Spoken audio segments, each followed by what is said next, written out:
The cranberry sauce wasn't even cold when my father looked up and said, "You'll have to leave. Your sister's uncomfortable." My daughter clutched my hand, eyes wide, fork frozen halfway to her mouth. My sister? She sat across the room, smirking like she'd just won a game no one else knew they were playing. I blinked. Once. Twice. "You're kicking me out?" I asked, voice low, steady. At a table I paid for? In a house I kept from foreclosure? Mom cleared her throat. "It's not personal, honey. We just don't want drama. Not today." Not personal. Except it was. It was surgical. Clean, deliberate, practiced. I stood up, pulled my daughter close. "My name is Lauren Avery, and from wherever you're watching this, stay with me. Have you ever been erased in a room you built with your own hands? Sat at a table where every plate was filled with your labor, but they still called you uninvited?" I didn't yell. Didn't cry. I just looked at my father, the same man whose mortgage I'd been quietly covering since 2018. The same man who called me his rock when his credit cards were maxed. I looked at my mother, wearing the gold necklace I bought her last Christmas, after she said she felt forgotten. And I looked at my sister. Perfect nails, perfect dress, perfect record of never lifting a single hand to help anyone but herself. "All right," I said softly. "I wouldn't want to ruin the family party." My daughter whispered, "Are we in trouble, Mama?" I knelt down, brushed her hair back. No, baby. "We're finally free." As I walked out that door, I wasn't leaving empty-handed. I carried receipts. I carried proof. I carried 5 years of bills, rent, and quiet sacrifices, and a plan. Because they forgot something. They forgot who's been holding their world together like invisible glue. And when invisible glue peels away, everything shatters. That night, I didn't cry. I didn't scream. I sat at my kitchen table, poured my daughter a glass of warm milk, and pulled out my laptop. Every bill I'd paid over the last 5 years? Documented. Every account with my name attached? Logged in. Electric. Gas. Phone plans. The car lease my dad swore he'd take over soon. The Amazon Prime account my mom used to send gifts with my money. I didn't delete anything. I didn't rage. I just revoked. Click. Electricity. Cancelled. Click. Internet. Account closed. Click. The auto payment for their property taxes? Gone. Click. Insurance. Suspended. Policyholder, Lauren Avery.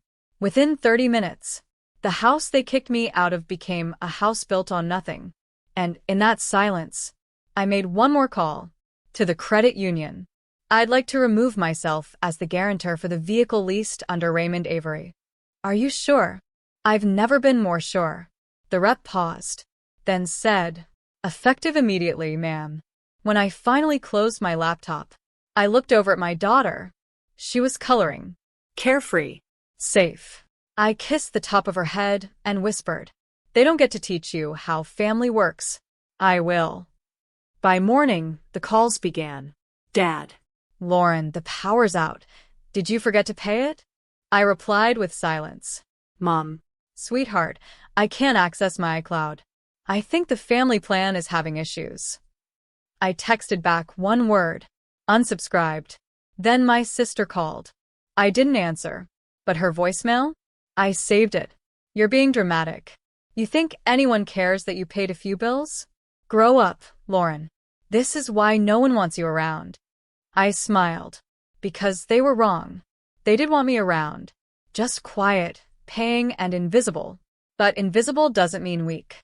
It means they never saw the storm coming. And baby, the storm had just arrived. By day 3, the group chat was on fire. Dad texted, "We need to talk like adults." Mom added, "You've made your point. Now fix this before it gets worse." Worse? You mean like kicking your daughter and granddaughter into the cold on a national holiday because your golden child decided I didn't deserve a seat? They thought I was bluffing, that I'd come crawling back, like I always did, that I'd beg to be let in, to a house I've been financially carrying since Mom's back surgery. Instead, I went to the bank, closed the joint emergency fund I'd set up for family medical needs. That $17,000 they assumed was theirs to drain? Moved. To my daughter's savings account. I walked out of that bank and into a warm bakery, ordered 2 slices of pumpkin pie, topped with whipped cream, and took my daughter to the park. She asked, "Is this our new Thanksgiving?" I looked at her, smiling through the chill, And said, "No, baby." "This is our real one, the one they never gave us." That night, the lights went out at their house again. This time, for good. My mom sent an email. "How can you be so cruel?" I replied with the last message I'd ever send her. Cruel? Is asking to be treated like family cruel? Was inviting your granddaughter and then kicking her out kind? I paid for your roof, your warmth, your silence. Now I'm using that same silence to say goodbye. Then I blocked every number, deleted the thread, and booked a weekend getaway for me and my daughter. Ocean view, heated pool, no apologies. The hotel room smelled like clean linen and second chances. We watched cartoons, ate room service, and fell asleep without tension pressing on our chests. I didn't cancel the payments to be spiteful. I did it because I finally understood. They never saw me as family, just funding. And now, they could learn what it felt like to eat dinner without me holding the floor beneath them. 3 days after I vanished from their world, my sister showed up at my office. Unannounced, uninvited, unaware that the receptionist had already been warned. If Madison Avery shows up, let her sit. Don't let her in. She waited 40 minutes, then slipped a note through the front desk. "You're being petty. This isn't what Mom would want. Call me." I turned the note over. Blank. Just like every apology she's ever faked. This is the same sister who told me I was too intense for asking for respect. The same one who told my daughter to stop being so needy when she cried over not being allowed to sit at the kids' table. The same sister who smirked when Dad said, "You're not welcome at our party." But now? With no heat, no car, and no backup plan, now she wanted reconciliation. So I did what they never expected. I invited her to lunch. Neutral ground, Midtown Cafe, white walls, cold air, no emotion. She showed up with fake lashes, puffy eyes, and a tremble in her voice she thought I'd mistake for vulnerability. "You made your point," she said, forcing a laugh. "Now be the bigger person like always." I stir my coffee, looked at her, and said, "You didn't invite me to Thanksgiving. You erased me. You kicked out a child because she reminded you that love isn't something you get to gatekeep." Her lip twitched, but Dad was just trying to keep things calm. I raised a hand. "You don't get to rewrite what happened." She went quiet, then tried one more time. "Look, I know things got ugly, but we're family. Don't you want to move forward?" I leaned in. "I already did. Just not with you." I slid the check across the table. "Already paid. Already done. I hope someday you understand the difference between love and leverage. Until then, consider this my last lunch in your company." She sat frozen, like someone who just realized the bridge behind her had been dismantled one silent payment at a time. And I walked out. No drama. No scene. Just freedom. That was the day I stopped being the family's backup plan and started living like someone who knew the value of every unreturned favor. They thought it would end quietly, that I'd walk away, maybe cry a little, then eventually turn the lights back on. They didn't expect an audit, because when you've been paying your parents' bills for 5 years, you have records, spreadsheets, email receipts, statements signed in your name for their luxuries. Like the $6,200 family vacation to Maui that I wasn't invited to.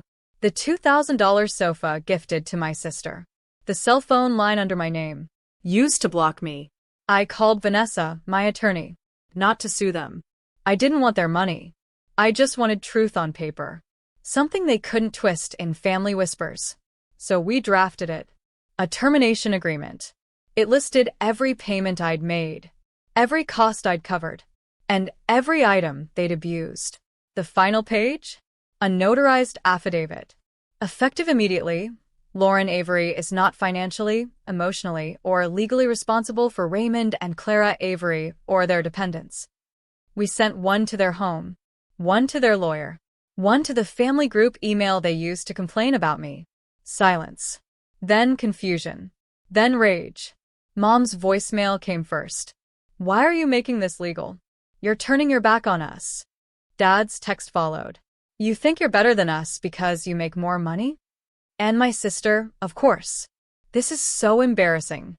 You're acting like a stranger. But here's the thing. They made me a stranger. The day they kicked me and my daughter out over family unity. They shredded every thread that ever bound us. So I didn't respond. Instead, I posted a photo. Me and my daughter. Holding mugs on a balcony. Smiling in sweaters that weren't bought with guilt. Caption. Grateful for peace. Grateful for freedom. Grateful for the silence money used to buy. No tags. No shade. But the message was clear. That Thanksgiving they fed themselves with entitlement. Now, they were choking on accountability. Because they thought they owned me. What they didn't know was that I kept every receipt. And now I'd sent them the bill. Winter came early. And with it, a storm they couldn't control. The house I'd been quietly keeping warm, now cold. The furnace repair they'd ignored last spring, never scheduled because I wasn't there to cover it. My phone stayed silent. But I heard from neighbors. They're using space heaters and arguing in the driveway. Your dad was at the hardware store asking about deferred payments. Your mom's been wearing the same coat for days, even indoors. They weren't just uncomfortable. They were unraveling. Not because I hurt them, but because I stopped saving them. My sister's lease renewal fell through. Turns out, the co-signer she lost was me. Her name alone didn't qualify. She posted a selfie that week. Tear-streaked, captioned. Sometimes, the people you trust the most abandon you the fastest. The comments poured in. Stay strong, babe. You deserve better. I can't believe your sister would do that to you. And I didn't respond. Because I wasn't their villain. I was their mirror. And they couldn't stand what they saw. Meanwhile, my daughter was thriving. No more awkward family gatherings where she was ignored. No more watching her mom shrink to make everyone else comfortable. One night, she curled beside me and whispered, "You know what I'm thankful for? That we left the party before it broke us." That hit harder than any legal clause. Because she knew. She felt the way I was treated. Long before she had words for it. I tucked her in. Then walked to my desk and opened the last file. A charitable donation transfer. I redirected the monthly funds I once used to pay their bills to a local women's shelter. The amount? $3,800 per month. Enough to house, feed, and clothe 6 women and their kids. Money that once bought my silence was now buying someone else's second chance. And the legacy I once wasted on people who saw me as an ATM? It had finally found a home. They lost heat. They lost comfort. But what they really lost was the only person who ever gave without keeping score. Until I did. By February, the messages stopped. No calls. No texts. No birthday card for my daughter. Not even the usual guilt-wrapped "hope you're well." Silence. But not peaceful. That sharp, echoing kind that follows when people finally realize you're never coming back. And I wasn't. They used to say I owed them everything. That if it weren't for the family, I'd have nothing. But the truth is, everything I built in spite of them. Not because of them. I paid my way through college. Started my business with a $700 check and a cracked laptop. Built credit on my own name. Then used that credit to keep their lights on. I made their survival look easy. So they confused it for entitlement. But now it was time to sever everything. I filed the papers. Not out of pettiness, but peace. I legally changed my last name. Not because I was ashamed of who I was, but because I was proud of who I became without them. My daughter asked me what it meant. "It means we start fresh," I said. "No more carrying names that came with chains." We picked the new name together. She chose Ren. After the bird that sings the loudest when it's free. That day, I updated every account, every document, every signature. Not with bitterness, but with intention. Because letting go isn't always about turning away. Sometimes it's about walking toward the life that's been waiting. They'll see the change eventually. On tax forms. On return mail. On the plaque outside my office. Where it now says, Lauren Wren and Associates, Financial Consulting, built on truth. The same name printed on every scholarship application I sponsor now. The same name my daughter writes with pride on every school form. We weren't erased. We were reborn. Without apology. Without guilt. I didn't just leave the table. I built a new one. And everyone sitting at it knows love isn't measured in silence or sacrifice. It's measured in respect. Spring came early. The trees bloomed. The air softened. And with it came one final letter. No return address. Just my old last name scribbled in my father's handwriting. Inside. We miss you. Your mother hasn't been herself. Let's forget Thanksgiving ever happened. You can still help us. You always have. I didn't cry. I didn't even blink. Because after everything, they still thought this was a matter of forgetting. Like my daughter hadn't been humiliated. Like 5 years of invisible labor could be swept away with one half-hearted paragraph. There was no apology. No accountability. Just need. The same need that built their comfort. But never their compassion. So I didn't reply. I didn't forward it. I folded it slowly and dropped it into the shredder. Because that's what you do with expired contracts. You destroy them. I took my daughter out for dinner that night. Just the two of us. No tension. No forced smiles. No pretending we were welcome in places that required our silence. She looked up at me and asked, "Are they ever going to say sorry?" I smiled. They already did. They just used the wrong words. They said, "You're not welcome here." That was the apology. It showed us everything we needed to know. She nodded, and we clinked our glasses of sparkling apple juice. I raised mine and whispered, "To never shrinking again." The next morning, I finalized one last change. I removed them from my emergency contact list. Because real emergencies don't need people who created the crisis. And then, I breathed. Really breathed. For the first time in years. The woman they kicked out at Thanksgiving was gone. The one who stood in her place now. Unbought. Unbothered. Unbreakable. They built a house with rules meant to exclude me. So I built a life that no longer includes them. Not out of vengeance, but out of healing. And every single breath I take in this peace-filled silence is another reminder. I was never the broken one. I was just the one who finally walked away.